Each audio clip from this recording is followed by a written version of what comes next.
After our family dinner at the hotel, I realized I'd left my purse on the table. A careless mistake, or at least I thought so. When I returned to retrieve it, the young waitress who had served us pulled me into the storage room and locked the door. "I need to show you something," she said. Then she pressed play on the monitor. What my son did in that video made my knees buckle. "Thank you so much for being here with me. It truly means more than you know. Before we continue, take a moment to leave a comment and tell me where you're watching from. I love seeing how far this story travels and who it resonates with." And just a quick note, this story includes some fictionalized elements added for storytelling and educational purposes. Any resemblance to real names or situations is purely coincidental, but the message is meant to offer something meaningful. The Beverly Hills Hotel's Polo Lounge had always been my favorite. Pink stucco walls, palm trees, casting shadows through floor-to-ceiling windows, the kind of old Hollywood elegance that reminded you why luxury mattered. Tonight it felt like a trap. Derek had suggested dinner to discuss the future of Whitmore Luxe. His words delivered with that earnest smile I'd once found so reassuring. Amber sat beside him in cream Chanel manicured nails, drumming the tablecloth in a rhythm that set my teeth on edge. "Mom, you look tired," Derek said, reaching across to squeeze my hand. I pulled away reflexively. My hands had been numb for weeks, tingling, unresponsive, like they belonged to someone else. Tonight was worse. When I'd tried to feel the silk napkin in my lap, there was nothing, just absence. "I'm fine, sweetheart," I said. Amber's smile didn't reach her eyes. "Evelyn, we're worried about you. You're 68. Running a company this size, it's a lot of stress. I've been running it for 50 years. "Exactly," Derek said gently. "Maybe it's time to let someone younger take over, someone who can handle the pressure." The waiter arrived with wine. Derek poured for all of us, his movements smooth and practiced. I lifted my glass, couldn't feel the stem between my fingers, couldn't taste the vintage when I sipped. "We've prepared some documents," Amber said, pulling a leather folder from her bag. "Power of attorney. Just temporary until you're feeling better. It would give Derek authority to make decisions if you're incapacitated." My stomach turned. "I'm not signing anything tonight." Derek's jaw tightened. "Mom, we're trying to help you. Your hands are shaking. You spilled water twice during dinner. The board is starting to notice." I said no. Silence settled over the table like frost. Across the room, I caught the eye of David Sullivan, head of Whitmore Luxe Security. He'd been with the company for 20 years, ever since I'd quietly paid for his daughter's college applications when his medical bills nearly bankrupted him. He watched our table with an expression I couldn't quite read. Derek paid the bill, kissed my cheek. "We'll talk about this later, Mom, when you're feeling more clear-headed." They left first, citing an early meeting. I gathered my coat and stood to leave. That's when I realized my purse wasn't on my chair. I must have set it down by the wine bottles during dinner. By the time I returned to the dining room, it was nearly empty. A busboy was clearing our table. My black leather purse sat exactly where I'd left it, tucked beside the floral arrangement. I reached for it and a hand caught my wrist. Lily Foster, the young waitress who'd served us all evening, stood there. She couldn't have been more than 25, dark hair, pulled back, eyes wide, with something that looked like fear. "Mrs. Whitmore," she whispered. "Please come with me, quickly. I'm just getting my—" "I know." She glanced over her shoulder. "But you need to see something first." She pulled me toward a door marked "Staff Only." My heart hammered. This was absurd. I should leave, call security. But something in her expression stopped me. She led me into a storage room lined with wine racks and cleaning supplies. A security monitor glowed in the corner split screen showing various angles of the restaurant. Lily's hands shook as she rewound the footage. I saw this while I was checking the cameras for a lost credit card. I almost didn't, but if it were my mother, I'd want someone to tell me. She pressed play. The screen showed our table, Derek and Amber leaning close, me walking toward the restroom. And then Derek reached into his jacket, pulled out a small vial, looked around, and poured something into my wine glass. I watched my son reach into his jacket pocket. I couldn't have screamed if I'd wanted to. My throat had closed breath shallow as Lily turned the screen toward me. "Just watch," she whispered. "Please." The monitor showed our table from dinner, black and white footage from above. I watched myself stand and walk toward the restroom, unsteady on my feet. Derek and Amber remained at the table. Then Derek's head snapped around. Quick, sharp, scanning the restaurant like a predator checking for witnesses. The transformation was instant. The concerned son vanished. His shoulders relaxed. His face hardened into something cold. Amber leaned closer, her hand on his arm, smiling. Not the sweet smile from dinner. This was hungry. Derek reached into his jacket and pulled out a small glass vial. Clinical, precise. The kind we used in Whitmore Lux's laboratory. My heart stopped. Now! Amber's voice came through the audio, tinny but clear. While she's in the restroom, quick! Derek uncapped the vial with practiced ease. His movements were smooth, confident. He poured clear liquid into my wine glass, the same glass I'd drunk from when I returned. Lily's hand steadied me. My knees had gone weak. Keep watching, she whispered. Derek recapped the vial and slipped it back into his jacket. Then he picked up his own wine casual as if nothing had happened. Amber laughed. Then Derek hunched his shoulders, let his hands tremble in exaggerated mockery. His head wobbled. He was imitating me. Amber threw her head back, overcome with amusement at her husband's cruel pantomime. The audio picked up fragments. Another week and she'll be completely helpless. Derek's voice, cold. Can't even hold a pen. Then she'll have to sign. Amber's reply was quieter. The old fool thinks it's age. They both laughed. I watched myself return on screen, sat down unaware, picked up the wine glass and drank. Derek's face showed satisfaction. Just for a second. Then he slipped the mask back on, asking if I was all right. The footage continued. False concern. Fake warmth. Me drinking from the glass, destroying everything I was. The screen went dark. I couldn't breathe. My vision blurred, not from numbness, but from tears I couldn't stop. A sound came out of me. Half sob, half wail. I pressed my hands over my mouth, but it burst through anyway. My son, my only child. He was destroying me. Slowly, methodically, with something from my own laboratory. My legs gave out. I sank to my knees on cold linoleum, gasping between sobs. 30 years building Whitmore Lux. 30 years of sacrifice to leave him something magnificent. And he was ending me to take it faster. Mrs. Whitmore. Lily knelt beside me. I'm so sorry. I didn't know if I should show you, but I couldn't. You did the right thing. I forced the words out. Thank you. It took minutes to rebuild myself, to force the tears to stop, to stand on steady legs.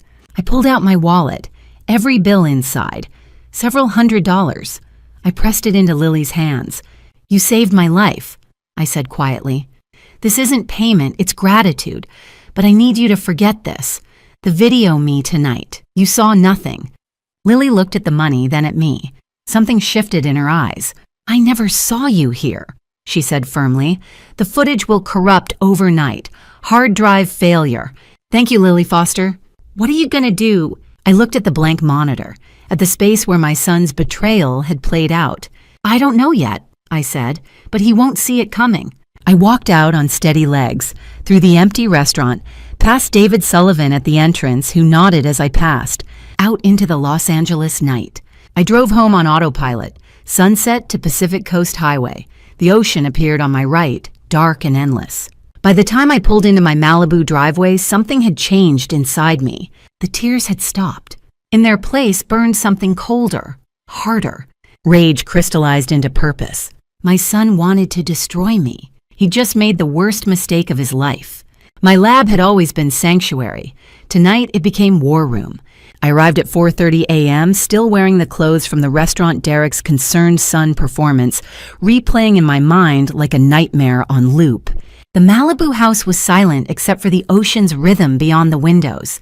I locked the lab door behind me. This room had been designed to support me even as age crept in, voice-activated systems, automated equipment, fail-safes for the days when arthritis or tremors might slow my hands. Tonight those precautions became my salvation. My hands were still numb, clumsy, unreliable. I couldn't trust them for delicate work, but my mind, crystal, clear. And that was all I needed. I pulled the silk napkin from my purse, the one from dinner wine-stained where Derek had accidentally knocked over my glass while I was in the restroom. The fabric still smelled faintly of the Bordeaux he'd poured. "System activate," I said aloud. "Sample analysis protocol alpha." The lab's central computer hummed to life screens illuminating in cool blue. I placed the napkin into the automated sample tray, securing it with clips I could manage even with numb fingers. The robotic arm descended with mechanical precision, cutting a precise square from the stained area, transferring it to the extraction chamber. "Begin solvent extraction," I commanded, methanol-based standard lipid protocol. The machine complied. I watched through the viewing port as the fabric sample was submerged, agitated the wine residue dissolving into solution. No pipettes, no manual transfers, no room for error caused by trembling hands. The centrifuge activated, automatically separating compounds by density. Then the chromatography system my pride installed 3 years ago, when I'd first noticed my hands weren't as steady as they'd been, drew the sample into its analysis chamber. I made coffee while the machines worked, sat at my desk, waited. The analysis took 90 minutes. When the results appeared on screen, my blood went cold. Compound identified Series S, 45 dermal sensitivity agent. I pulled up the molecular structure, cross-referenced it against every database I had access to. The compound was uncommon, used industrially to test protective equipment, occasionally in research settings to study nerve response. Never ever in food or cosmetics. The mechanism was elegant and cruel. The agent blocked nerve endings in skin tissue, specifically the receptors responsible for touch pressure and temperature. Not permanently. The effects were reversible with full recovery expected within 48 hours of cessation. 48 hours. I looked at my hands, still numb, still foreign. But now I knew why, and I knew they'd come back. I opened my desk drawer and pulled out the vitamin bottle Derek had given me 30 days ago. "Immune support," he'd said, kissing my cheek every morning as he handed me the daily dose with breakfast. I cracked the bottle open and dumped the remaining pills onto a sterile tray. The capsules looked normal, white, unmarked, professional. But when I carefully separated one, pulling the gelatin casing apart, I found a logo printed on the inner powder, a small bee with a leaf design. Beauty Fast Incorporated, Victoria Brennan's company. I placed one pill under the digital microscope, increased magnification, and ran a spectral analysis. Positive match. The same S45 agent compressed into powder form mixed with harmless vitamin C to mask the taste. 30 pills in the bottle, 30 days, 30 doses. Derek had been poisoning me systematically, one breakfast at a time, waiting for my hands to fail completely before presenting his power of attorney documents. And tonight's wine, that was the booster and extra dose to accelerate my decline before tomorrow's meeting. I stood, walked to the sink, and methodically destroyed every remaining pill, every piece of evidence that might contaminate my home. Then I dumped every open food container, every beverage, every item Derek or Amber might have touched. 48 hours, that's all I needed. 48 hours for the agent to flush from my system, for my body to remember how to feel. My phone showed 6:47 a.m. If I'd stopped ingesting the agent after last night's dinner, if I refused, the vitamin Derek would surely bring this morning, I'd be fully recovered by Thursday morning. But I couldn't let them know that. I picked up my phone and dialed Charles Donovan. He answered on the second ring, voice thick with sleep. "Evelyn, what's wrong?" "Derek is trying to kill me," I said. "I need you to help me stop him first." Charles Donovan didn't just supply rare botanicals to Whitmore Lux for 40 years. He'd been at my side through Industry War's hostile takeover attempts and the death of my husband. When I called him at 2 a.m. with a tremor in my voice, he didn't ask questions. He just came. By 6 a.m., we sat across from each other in my Malibu kitchen sunrise, bleeding gold across the Pacific.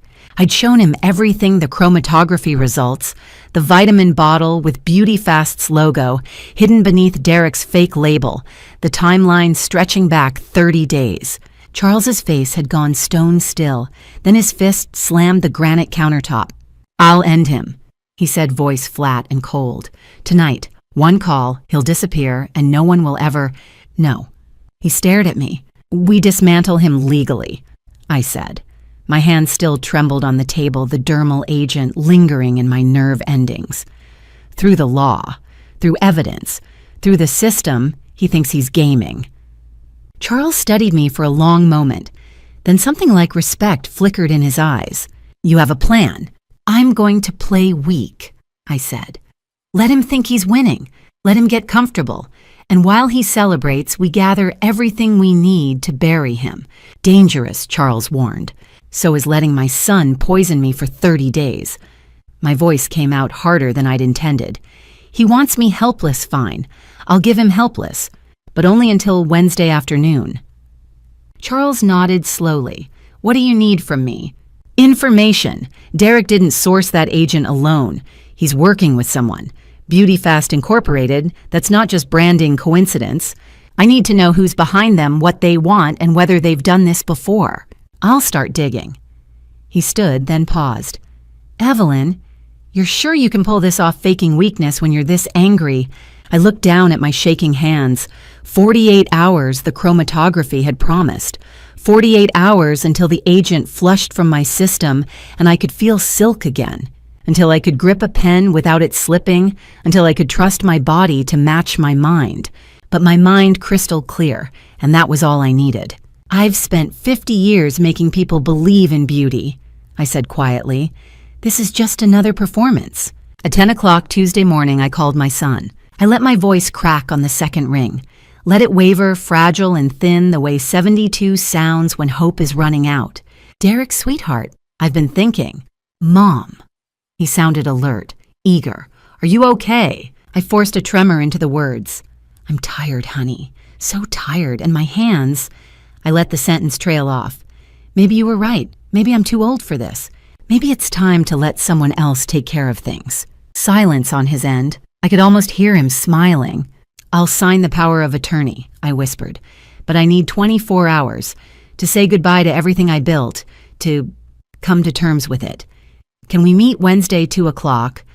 "Of course," Derek said, and his voice was warm, solicitous, the loving son I'd raised.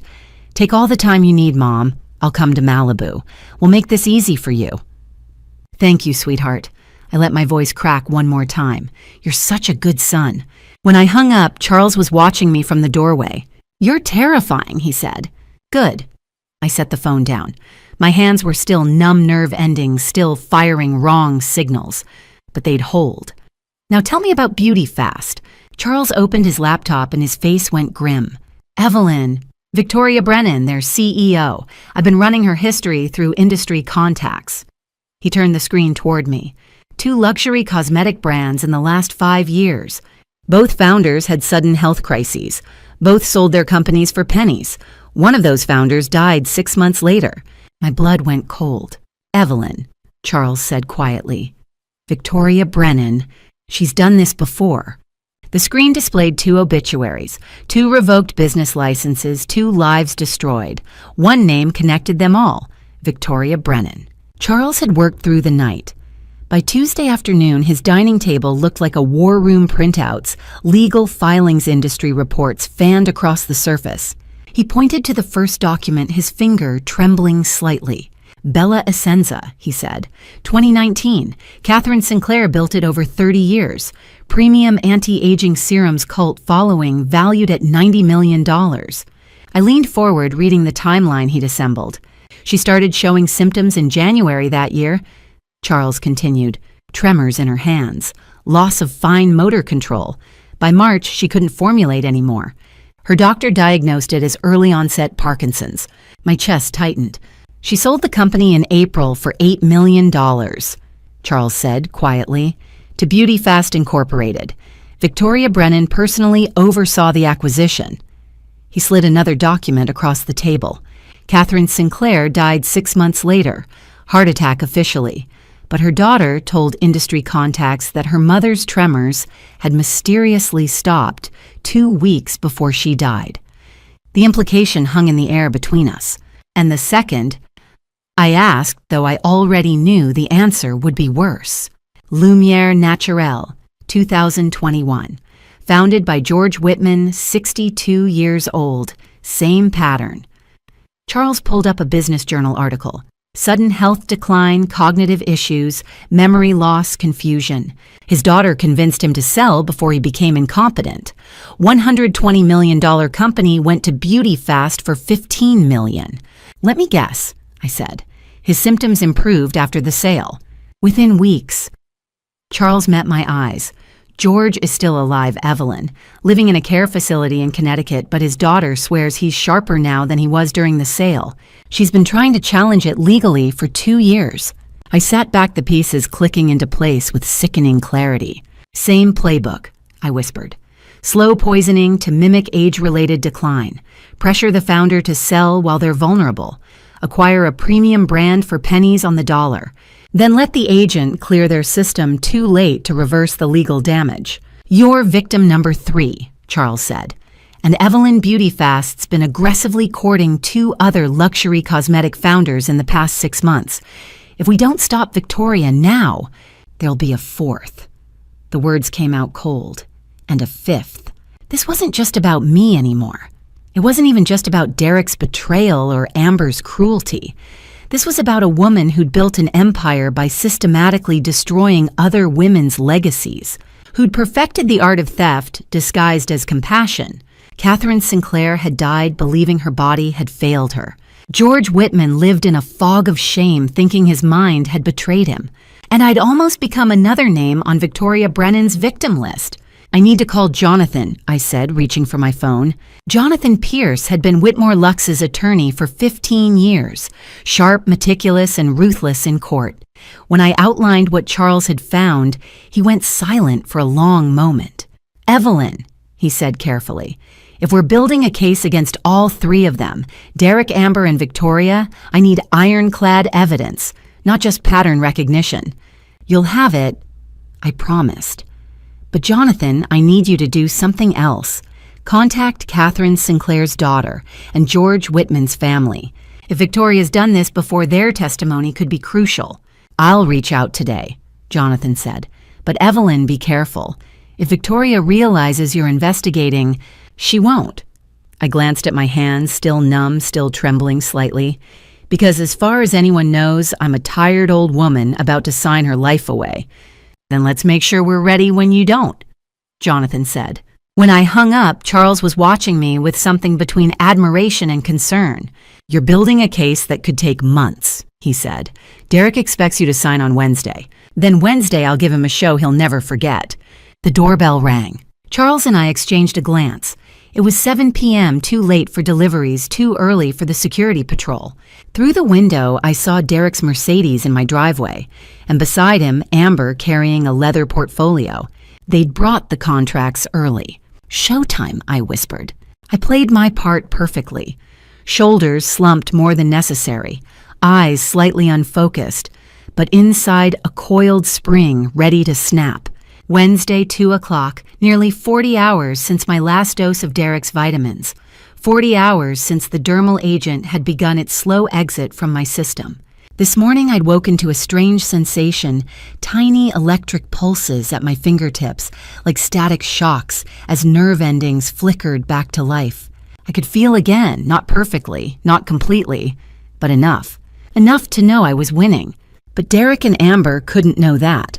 They arrived precisely on time, Amber in a cream Chanel suit that probably cost more than my housekeeper's yearly salary, Derek in the navy blazer I'd bought him for his 35th birthday.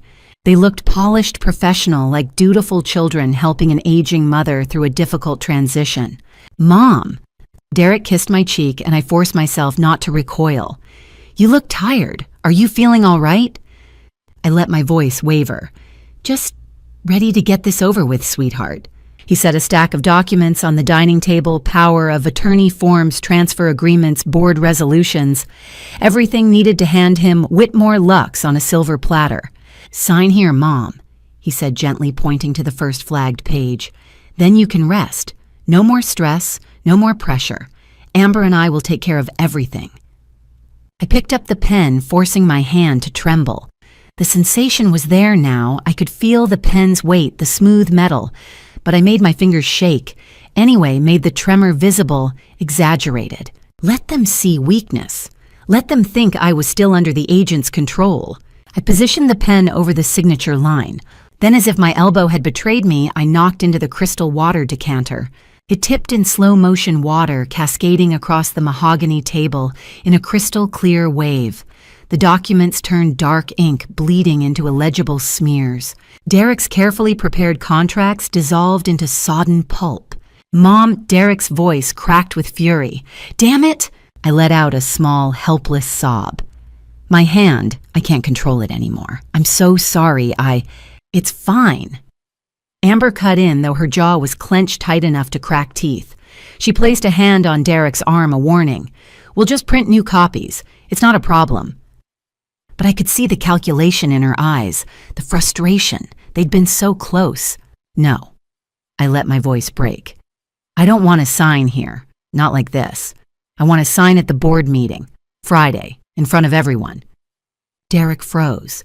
"Mom, that's not necessary." "It is to me." I met his eyes, letting mine fill with manufactured tears. "This is my legacy, Derek.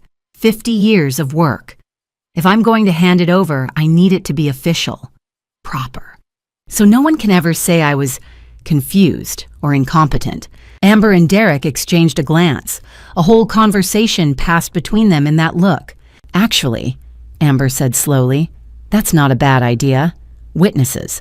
The board's approval on record. It would make the transition cleaner." Derek's expression shifted from anger to consideration. "Friday at 2 p.m. Yes." I dabbed at my eyes with a napkin. "I need these 2 days to say goodbye, to prepare myself." "Of course, Mom." Derek's voice turned solicitous again, the loving son. "Whatever you need. We'll see you Friday." After they left, I climbed the stairs to my bedroom window. From here, I had a clear view of the garden terrace, below the one with the wrought iron bench and the climbing jasmine. Derek always took his phone calls there. He thought the distance kept them private. He was wrong. The window cracked open just an inch, enough to catch every word. I stood in the shadows of my bedroom curtains, drawn except for that sliver of space. Below, Derek had settled onto the wrought iron bench, phone in hand. Amber perched beside him, close enough that I could see the gleam of her diamond bracelet catching the late afternoon sun. My own phone was already in my hand, recording app open. I pressed record. Derek tapped his screen, then set the phone on speaker. Victoria Brennan's voice came through crisp and clear, cutting through the garden's silence like a blade. "Did she sign?" "Friday," Derek said. "Board meeting, 2 p.m. Mom's completely broken down. She couldn't even hold a pen steady today." Amber leaned in, her voice dripping with satisfaction. "Honestly, we deserve Oscars for this performance." Victoria's laugh was sharp. "Save the celebration. What about the inventory?" "Handled." Derek stretched his legs out, relaxed, confident. "Tanker trucks roll in Friday night right after the meeting. We'll dump it all, $150 million worth of premium serums as industrial waste. By Monday morning, the warehouses will be empty." My breath caught. $150 million. Every formula I'd spent 5 decades perfecting. Every rare botanical extract Charles had sourced from around the world. Every serum that had built Whitmore Luxe's reputation. Gone. "Good," Victoria said. "The faster we liquidate those assets, the better. Beauty Fast doesn't need luxury formulas. We need the brand name and the customer list. Everything else is dead weight." Amber shifted, crossing her legs. "Thank God, we need cash flow now. The Monaco Villa deposit alone is $5 million. And your husband's gambling debts," Victoria added coolly. $3.7 million, wasn't it, Derek? I felt ice spread through my chest. $3.7 million. So that was the number. That was what I was worth to my son, enough to cover his casino losses and fund an escape to Europe. Once we get the $45 million payout from Beauty Fast, Derek said, utterly unbothered, "That's pocket change." "Just make sure she signs," Victoria said. "No delays, no second thoughts. I want those transfer documents filed by Friday evening." "She'll sign," Derek promised. "She's got no fight left. You should have seen her today, spilled water all over the contracts, started crying about how her hands don't work anymore." He laughed. "She actually thinks the board meeting is her idea, like she's protecting her legacy or something." Amber giggled. Poor thing, she has no idea the board's already voted to approve the sale pending her signature. Let her have her dignity, Victoria said. As long as she signs. Derek, I'm sending the final wire transfer instructions tonight. The moment those documents are executed, BeautyFast will deposit the payment. Then you're free to disappear to Monaco, and I never have to hear about this again. Understood. And Derek. Victoria's voice turned cold. If anything goes wrong, if she changes her mind, if she talks to a lawyer, if she suddenly grows a spine, you fix it. Immediately. Do you understand me? She won't, Derek said. She's finished. This time Friday Whitmore Lux is ours. The call ended. I watched Derek slip his phone into his pocket, watched Amber loop her arm through his, watched them stroll back toward the house laughing about something I couldn't hear. My phone was still recording. 7 minutes and 43 seconds of crystal clear audio. Every word, every confession, every piece of evidence I'd need. But evidence wouldn't save my serums if they were dumped into tanker trucks Friday night. I dialed Charles before Derek and Amber even reached the door. Charles, I said, my voice steady and cold. We have 48 hours. I need you to move every serum, every formula, every bottle in those warehouses. Tonight, before they can destroy them. Where? Charles asked immediately. No questions, no hesitation. Your facility in Pasadena. The climate-controlled vault you use for rare botanicals. Can you hold 150 million in inventory? I'll make room, Charles said.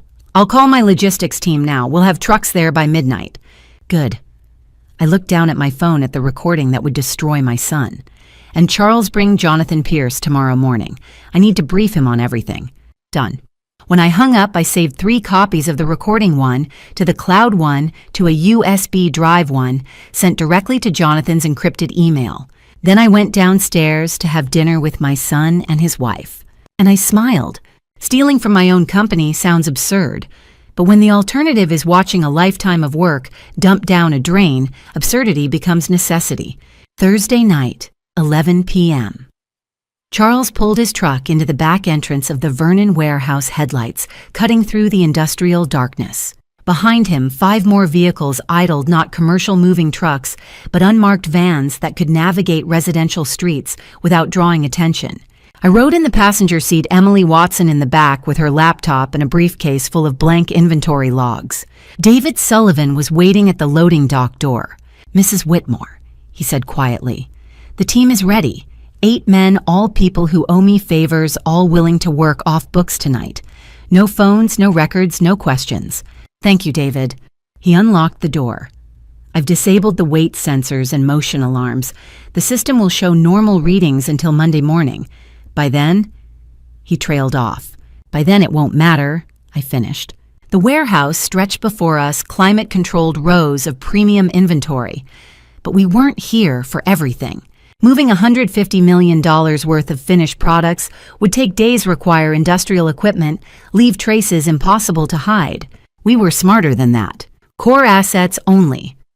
Charles had said when we'd planned this, the concentrates, the raw materials, the irreplaceable inventory. What made Whitmore Lux valuable wasn't the bottles on the shelves.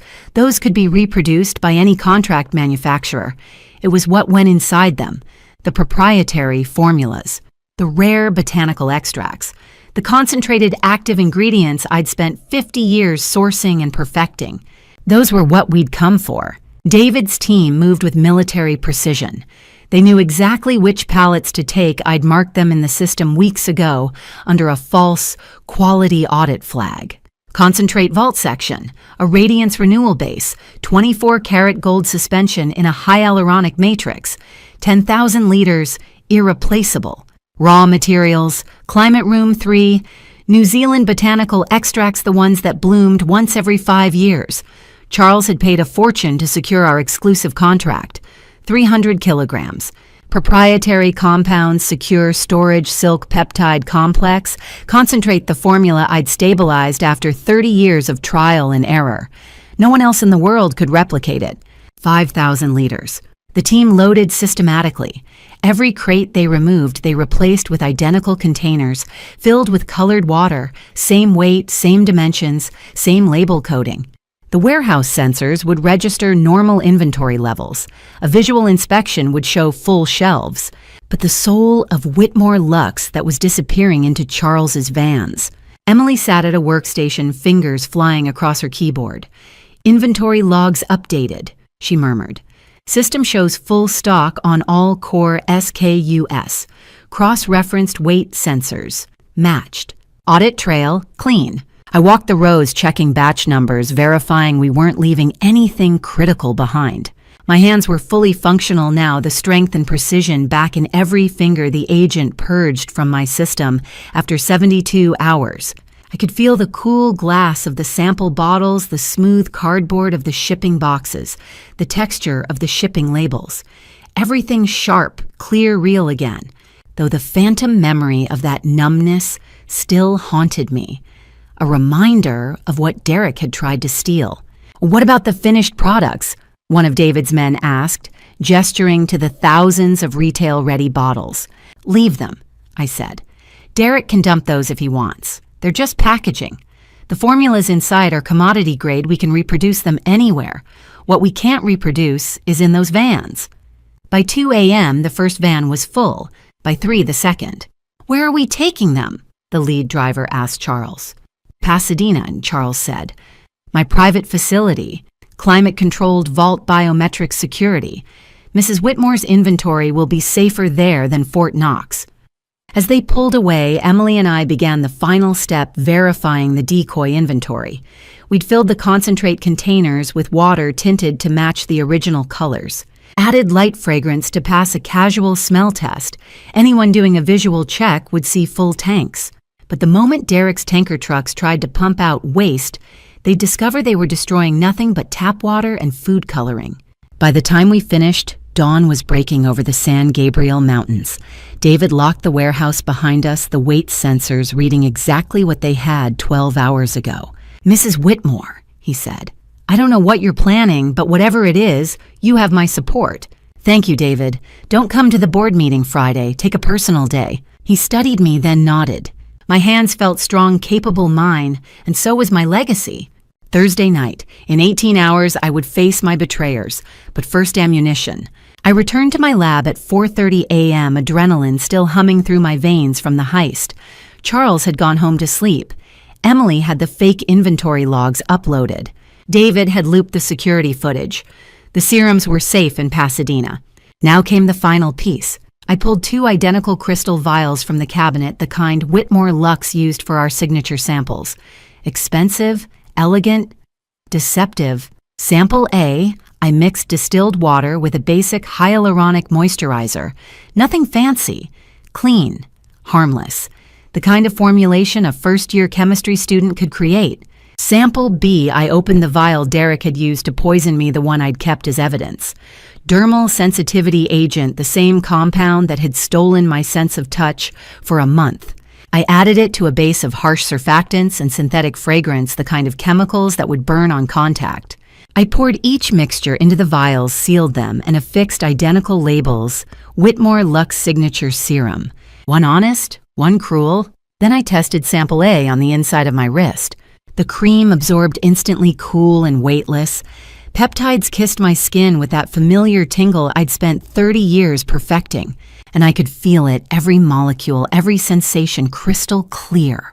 I pressed my fingertips together, felt the whirls of my own fingerprints. I could feel everything. 48 hours. The agent had flushed completely from my system. My hands were steady. My mind was sharp. My body was my own again. Derek had tried to take that from me. Tomorrow, I'd show him exactly what I'd gotten back. At 6 a.m., my phone buzzed. Jonathan Pierce. Legal brief complete. Catherine Sinclair's daughter and George Whitman's family have agreed to provide depositions. They're ready to testify that Victoria Brennan used the same pattern on their parents. We have grounds for a federal case. I typed back, "Excellent. Is Detective Rivera confirmed? He'll be at the board meeting. 2 officers with him. The moment you give the signal, they'll move." Good. Another text came through, this one from Charles.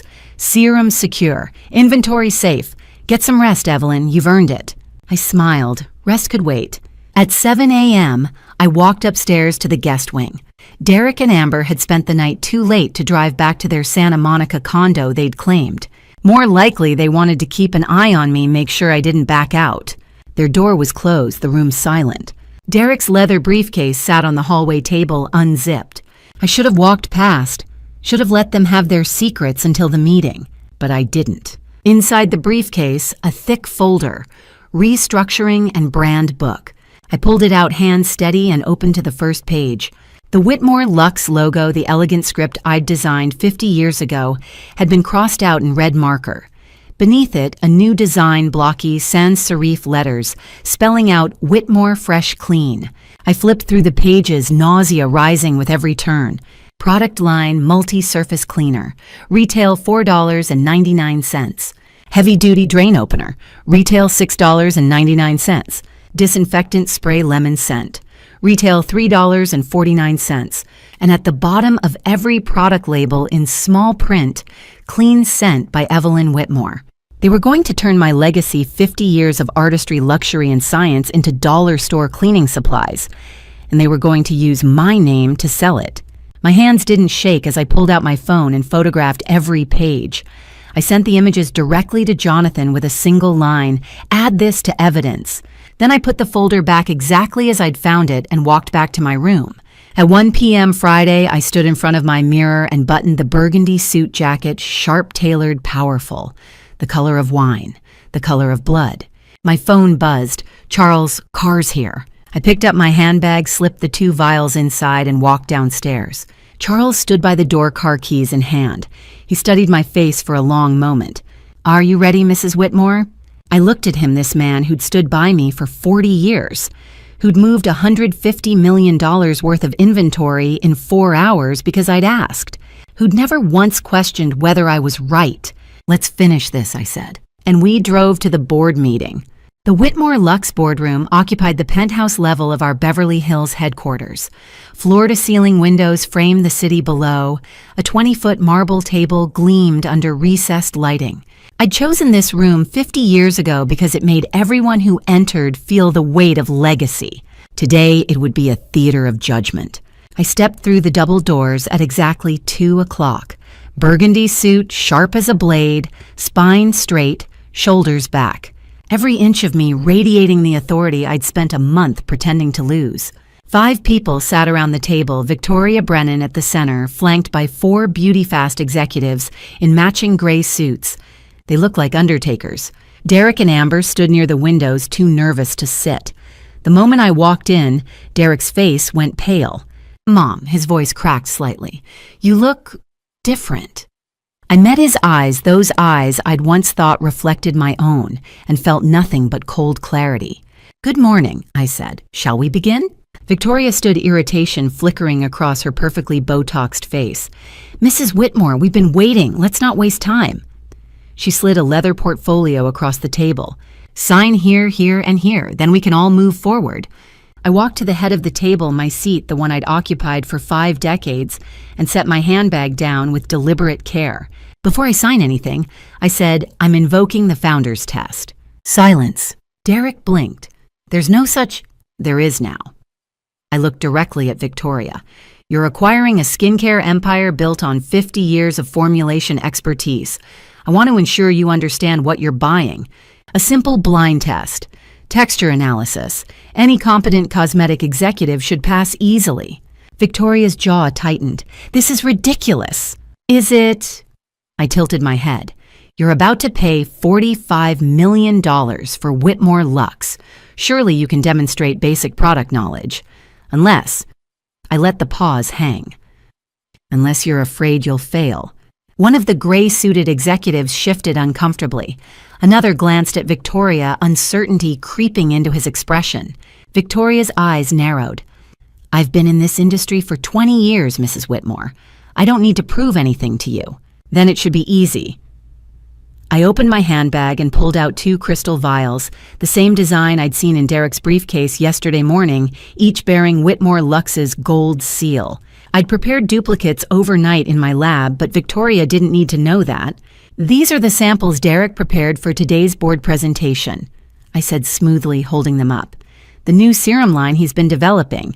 Before I sign anything, I want to ensure my future management understands the products they'll be selling. Derek's face drained of color. His mouth opened, then snapped shut.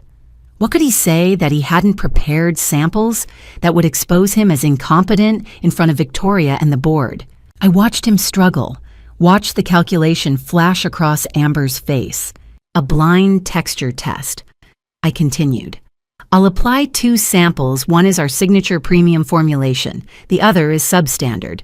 You identify which is which. If you can't tell the difference between quality and inferior product, how can you possibly run Whitmore Luxe?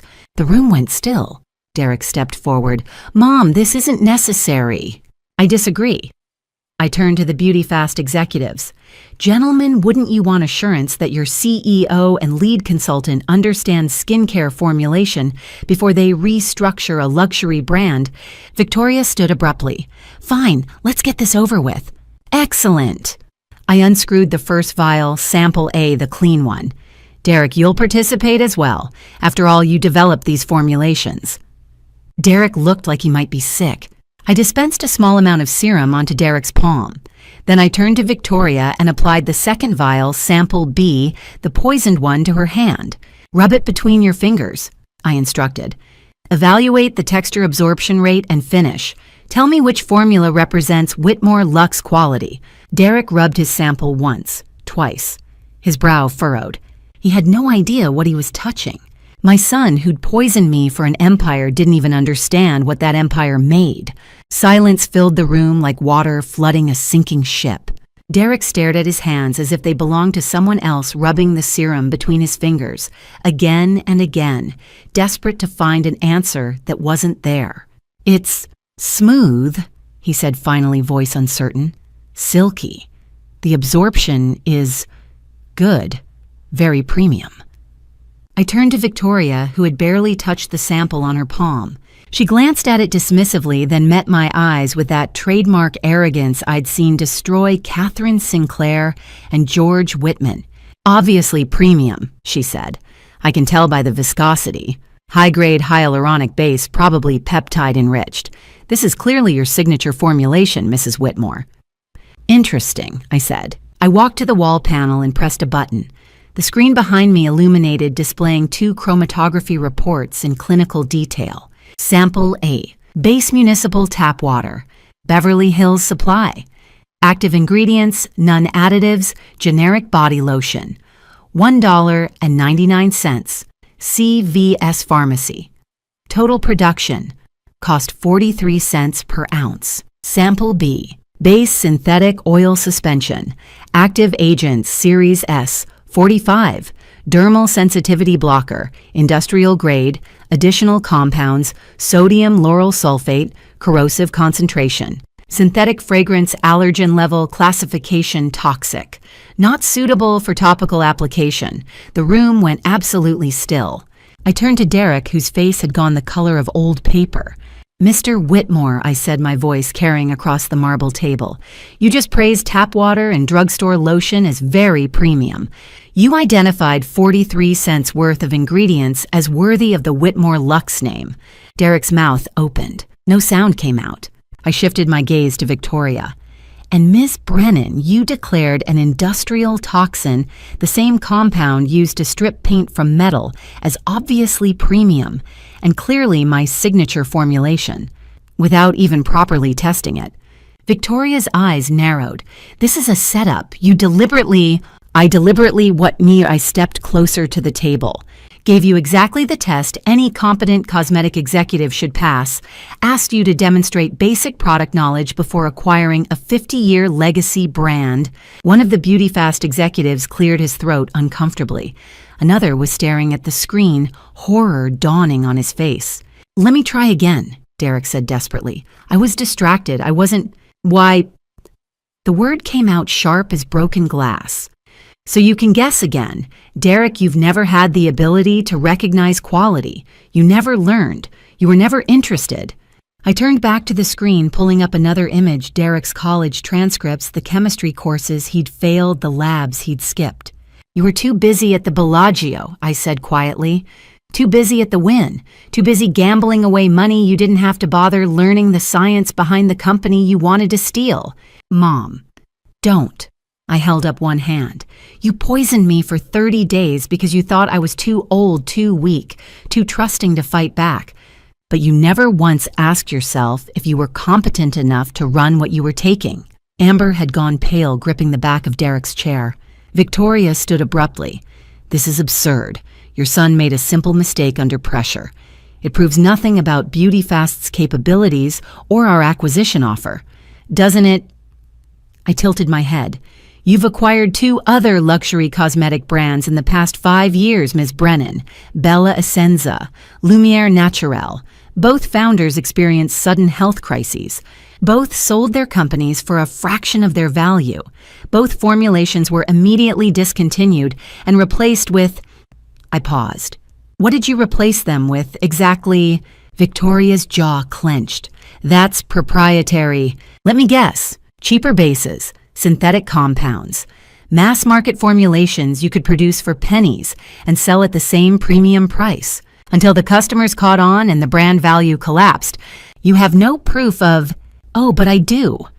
I reached into my handbag and pulled out a USB drive. I have lab analyses of every product BeautyFast has released under acquired brand names, formulation downgrades, cost-cutting, quality degradation. I set the drive on the table, and that's just the beginning. I walked back to the wall panel. Let me show you what real evidence looks like. I pressed play on the audio system. Victoria Brennan's voice filled the boardroom crystal clear. Did she sign Derek's response? Friday, board meeting, 2 p.m. Mom's completely broken down. Victoria's eyes went wide. The audio kept playing. If you're still here, leave a comment and let me know you're with me. And if you were in my place after everything that's just been revealed, would you stay silent or would you push the truth all the way to the end? Share your thoughts below. Please note the next part of this story includes some dramatized elements for storytelling and educational purposes and may not be entirely factual. If this content isn't for you, you're welcome to stop watching here. The recording played. With each word, I watched their faces drain of blood. First came the restaurant footage audio pulled from the Beverly Hills Hotel's security system. Lily had given me access. The sound quality was pristine. Amber's voice sharp and clear. Now while she's in the restroom, quick! The clink of glass, liquid pouring, a pause. Perfect. 1 more week and she'll be completely helpless. Derek's laugh, low, cruel, mocking. Then his voice, did you see her hands shaking when she tried to cut her steak, pathetic? Amber again. The senile old woman thinks it's just age. She has no idea we've been dosing her for a month. More laughter, both of them. My son and his wife celebrating my deterioration over wine and bread. Derek shot to his feet. That's illegal recording. You can't. Security camera footage from a public establishment, I said calmly. Provided voluntarily by hotel management. Perfectly legal. But the audio from your house, Amber started. All cameras and recording devices in my estate are legally installed as part of a comprehensive security system, I interrupted. And surveillance notices are clearly stated in the employment contracts and entry agreements everyone who works for me has signed, including family members granted residential access. I pulled a document from my folder. This is the security disclosure you both signed when you moved into the guest wing last year. Page 3, paragraph 2. Resident acknowledges that audio and video surveillance may be active in common areas for security purposes. Amber's face went white. I pressed another button. The second recording began the phone call from my garden terrace. Derek's voice, Victoria's voice, all of them thinking they were safe. Derek, Friday, board meeting, 2 p.m. Mom's completely broken down. She couldn't even hold a pen steady today. Victoria and the inventory. Derek handled tanker truck's role in Friday night right after the meeting. We'll dump it all $150 million worth. One of the BeautyFast executives made a strangled sound. Amber's voice pleased and greedy. Thank God. We need cash flow now. The Monaco Villa deposit alone is $5 million. Victoria cold and clinical. And your husband's gambling debts. $3.7 million, wasn't it, Derek? Derek. Once we get the $45 million payout from Beauty Fast, that's pocket change. The boardroom had gone absolutely silent, not even breathing. Victoria, just make sure she signs, no delays, no second thoughts. Derek, she'll sign, she's got no fight left. The recording ended. I looked at the Beauty Fast executives. Two of them were staring at Victoria with expressions of pure betrayal. One had pulled out his phone, probably texting the legal department. The fourth looked ready to be sick. These recordings, I said quietly, were made on my private property in areas where surveillance was disclosed and legally authorized. They will hold up in any court. Victoria stood so fast her chair tipped backward. This is a setup you manipulated. I manipulated nothing. My voice cut through hers like a scalpel. You orchestrated a systematic poisoning over 30 days. Your partners planned to destroy $150 million in premium inventory. You conspired to defraud shareholders and flee the country. You have no proof of... I have chromatography reports identifying the Series S 45 dermal sensitivity blocker in my system. I pulled a folder from my bag. I have the vitamin bottle Derek gave me with your company's logo hidden under a fake label. I have bank records showing Derek's gambling debts. I have emails between you and Derek discussing accelerating the timeline. I set the folder on the table and looked directly at Victoria. And I have testimony from the families of Catherine Sinclair and George Whitman. Victoria went absolutely still. The color drained from her face so fast I thought she might collapse. How did you know? Bella Essenza, I said. 2019. Catherine Sinclair, 58 years old, sudden tremors and loss of motor control. Sold her $90 million company to you for $8 million. Dead 6 months later. I took a step closer. Lumiere Naturelle. 2021. George Whitman, 62. Cognitive decline and memory loss. Sold for $15 million. Still alive, still fighting. Victoria's hands shook. You have a pattern, Ms. Brennan, and I'm victim number 3. Except I didn't die, and I didn't sell. I know everything!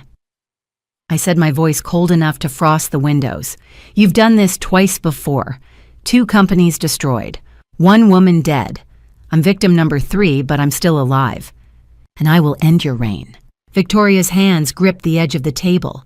You're bluffing. There's no proof connecting me to...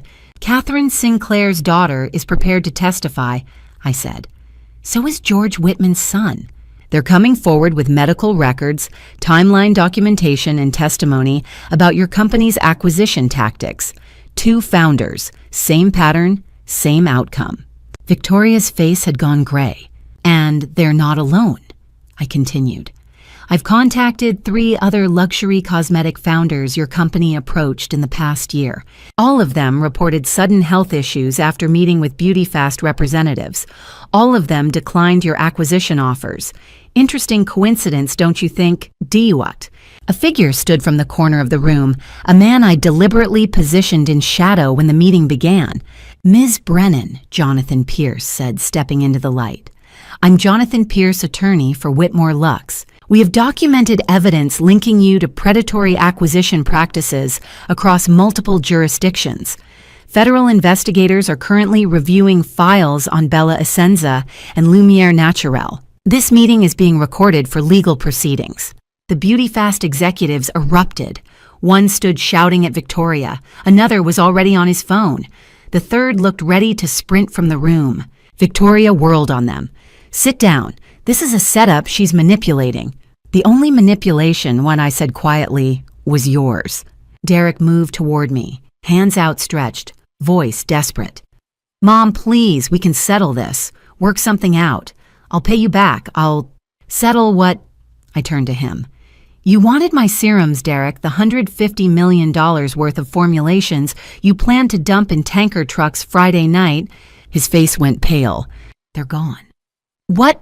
Amber's voice came out strangled. Every bottle, I said. Every formula, every rare botanical extract Charles sourced over 40 years. Moved 3 nights ago while you 2 slept in my guest room. Derek staggered backward. You're lying! The inventory logs are fake, I said. Emily Watson is very good with spreadsheets. What's actually in the Vernon warehouse right now: tap water, food coloring, light fragrance, about $4,000 worth of materials arranged to look like $150 million in premium inventory. Amber grabbed Derek's arm. She's bluffing. She has to be. Try me, I said. Send your tanker trucks tonight. Pump out the waste. See what you get.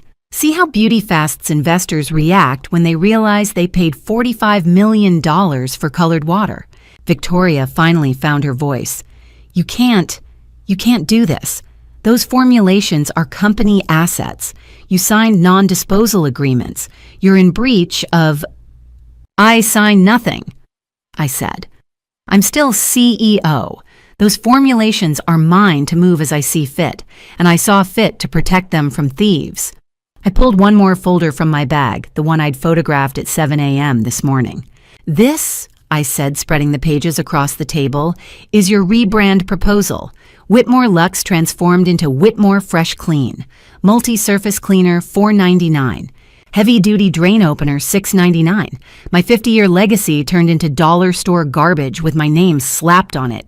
The BeautyFast executives stared at the pages in horror. You were going to gut everything I built, I said, looking at Derek.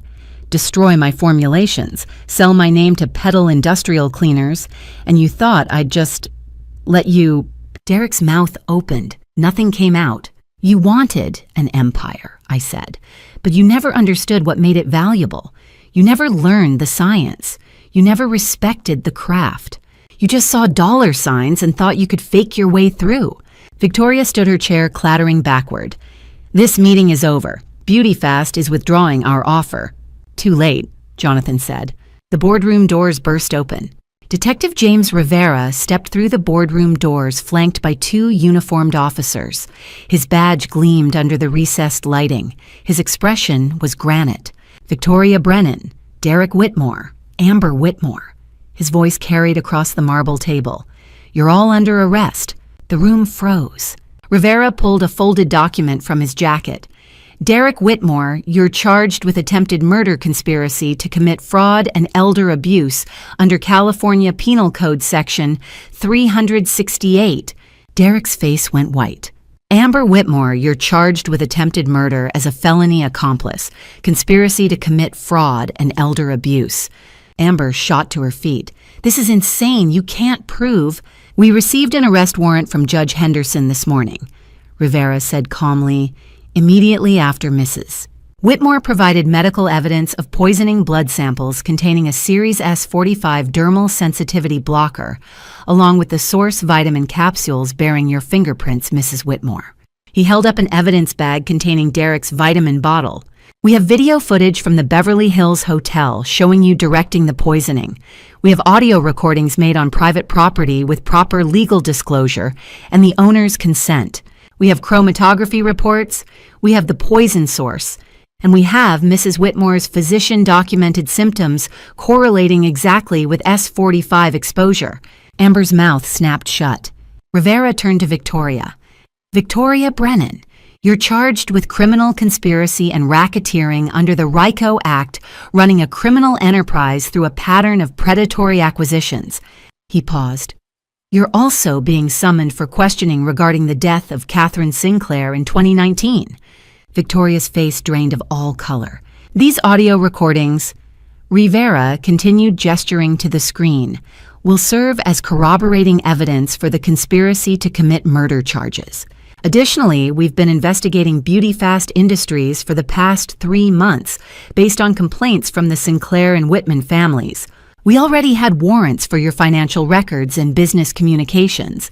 Mrs. Whitmore's evidence corroborated our existing investigation. 2 of the BeautyFast executives had already stood and moved toward the door, distancing themselves as fast as possible. Federal prosecutors are waiting downstairs, Rivera said. FBI agents are currently executing search warrants at BeautyFast headquarters, your residence, and your offshore accounts. We've also frozen the escrow account containing the $45 million acquisition payment. The money won't be released until the fraud investigation concludes. Additionally, we've filed for asset seizure of BeautyFast Industries under RICO provisions. He looked directly at Derek. That Monaco villa deposit the $3.7 million to cover your gambling debts. None of that money is coming. You can cooperate now or you can make this harder. Your choice. The first officer approached Derek with handcuffs. Derek backed away, hands raised. Wait, there's been a misunderstanding. We can talk about this. Turn around, Mr. Whitmore. The cuffs clicked around Derek's wrists, then Amber's, then Victoria's. The sound echoed in the silent boardroom. Derek twisted toward me, his face contorted with desperation. Mom, please, I'm your son. You can't just... I looked at him. Really looked at him. Saw the man who'd brought me vitamins every morning with a kiss on the cheek, who'd asked about my day while knowing exactly how the poison was progressing, who'd laughed with his wife about my trembling hands. I don't have a son, I said quietly. His eyes widened. I had one once, I continued. He died the moment he poured poison into his mother's glass. Mom, His voice cracked. I'm sorry, I was desperate. The debts, the pressure, I didn't know what else to... You weren't desperate, Derek. My voice came out colder than I'd intended, colder than I'd known I could be. You were greedy. There's a difference. Please, you had a choice, I said. You could have come to me, told me about the gambling, asked for help. Instead, you chose to poison me, to steal from me, to mock me while I suffered. Tears streamed down his face. I'll fix this. I'll pay you back. Officer, I said to Rivera, please remove them. Amber erupted. You'll regret this. We'll sue. We'll appeal. You haven't won anything. I turned to the window, presenting my back to all three of them. The officers led them toward the door. Amber's screams faded down the hallway. Victoria walked in silence, her head high, even in handcuffs. Derek looked back, once his face desperate, searching mine for something. Forgiveness, maybe. Mercy. I didn't turn around. The door closed. The boardroom fell silent. The beauty-fast executives had vanished. Jonathan Pierce was gathering his files. The marble table gleamed empty in the afternoon light. I felt Charles's hand on my shoulder. You did it, he said quietly. I nodded. My hands, fully healed, fully mine again, rested on the windowsill. I could feel the cool glass beneath my palms, could feel the texture of my suit jacket, could feel everything.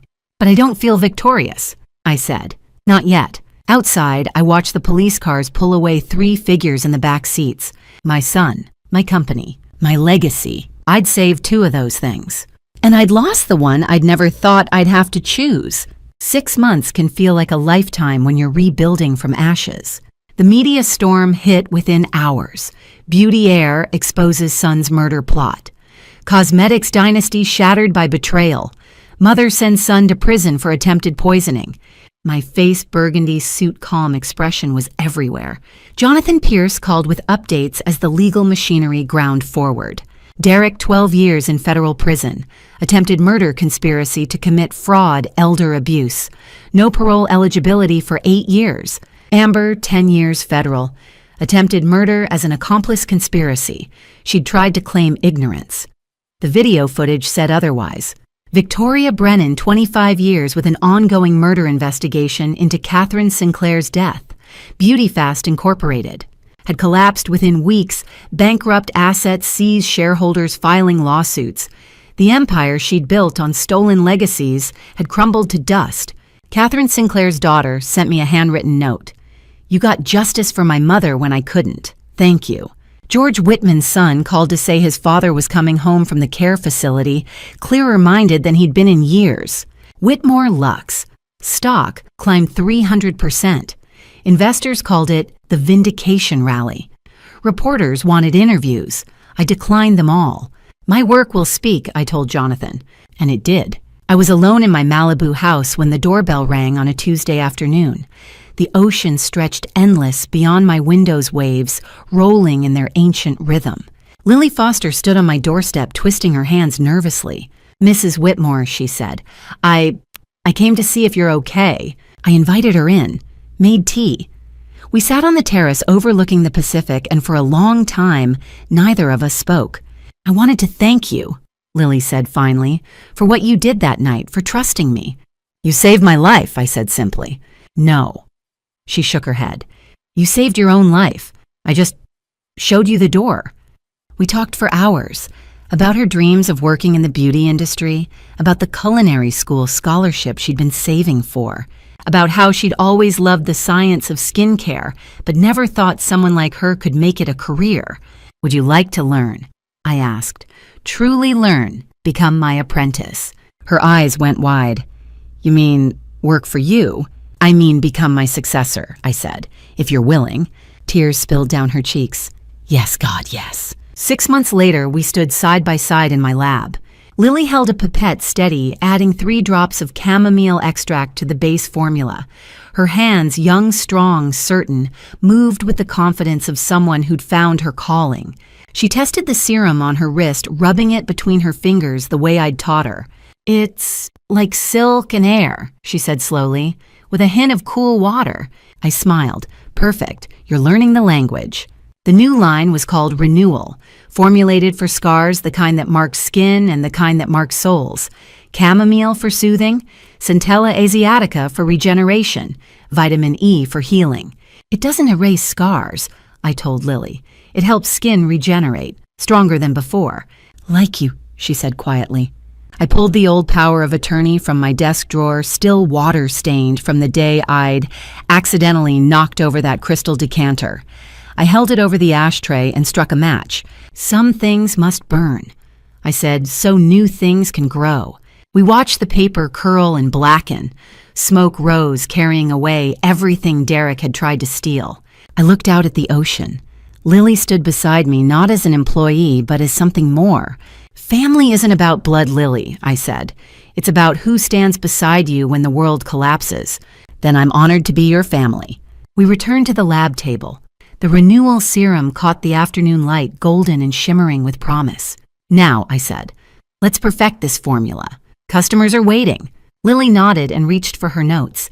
I lost a son, but I gained something more precious, a legacy built on choice, not obligation, on love, not blood.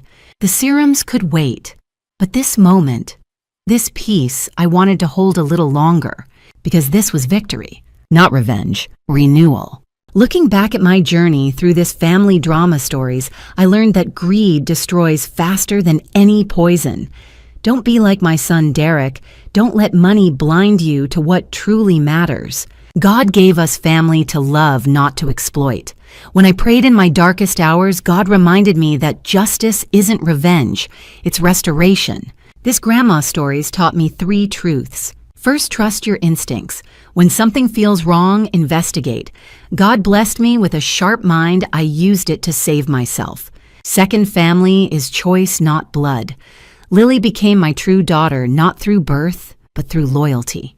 These family drama stories prove that chosen family often stands stronger than biological ties. Third, legacy isn't what you leave behind, it's who carries it forward. I built Whitmore Luxe for 50 years, but Lily will build it for the next 50. That's God's grace renewal after betrayal. My advice, if you face betrayal in your own grandma stories, don't ignore the signs. Document everything. Seek legal help. Protect what you've built. But most importantly, forgive yourself for trusting the wrong people. God forgives us. We must forgive ourselves. I sent my son to prison. It broke my heart. But some grandma stories end with hard choices that honor truth over comfort. Would I do it again? Yes, because justice protects future victims. These family drama stories aren't just about revenge, they're about standing up when the world expects you to stay silent. They're about rebuilding when everything collapses. Could you make the hard choice I made? Share your thoughts in the comments below. And if this story resonated with you, subscribe for more stories about resilience, betrayal, and second chances. Final note. This content contains dramatized storytelling elements for educational purposes. Some details are fictionalized, but the lessons and messages are entirely valuable. If this style isn't for you, that's okay. Please seek content that better suits your needs.